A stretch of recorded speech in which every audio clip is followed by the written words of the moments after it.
On the morning of June 10, 1991, in the small town of South Lake Tahoe, California, 11-year-old Jaycee Lee Dugard walked to her school bus stop as she did every weekday. She never arrived. A gray car pulled up beside her, and in seconds, Jaycee vanished. Her disappearance launched one of the largest missing child searches in California's history. Witnesses reported seeing a man and a woman in the car. Police suspected an abduction but had no leads. Flyers, billboards, and nationwide alerts went out, but the trail grew cold. Days turned into months, months into years.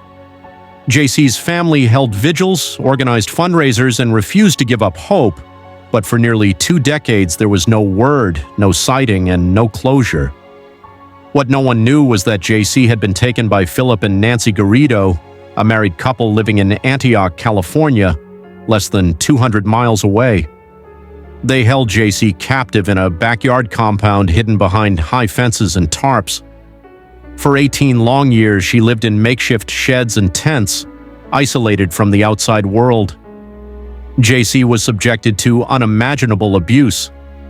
Philip Garrido, a convicted sex offender on parole at the time of the kidnapping, repeatedly assaulted her. At just 14, Jaycee gave birth to her first child. She would have another a few years later. Both children grew up believing Jaycee was their older sister. The girls never went to school or saw a doctor.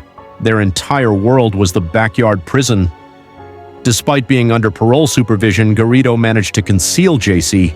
He built elaborate fences and used manipulation to hide his crimes. Several times, parole officers visited the property but never fully investigated the locked compound.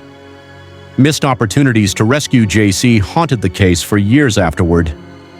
In August 2009, everything changed. Garrido brought Jaycee's 2 daughters to the University of California, Berkeley campus, where his odd behavior drew suspicion from campus police. Officers began questioning him and noticed inconsistencies.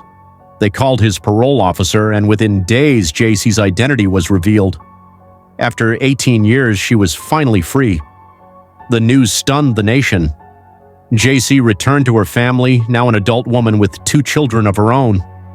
Her strength and resilience amazed the world. In 2011, Philip Garrido was sentenced to 431 years in prison. Nancy Garrido received 36 years to life. Both will likely die behind bars. Jaycee later wrote a best-selling memoir, A Stolen Life, describing her ordeal and recovery. She founded the Jaycee Foundation to help families heal from abduction and trauma. Her story sparked national conversations about child abduction, parole oversight, and how law enforcement coordinates missing person cases. The kidnapping of Jaycee Lee Dugard remains one of the most extraordinary survival stories in U.S. history. It's a reminder of the importance of never giving up hope, the flaws in the system that allowed her captivity to continue, and the human capacity to rebuild life after unthinkable trauma.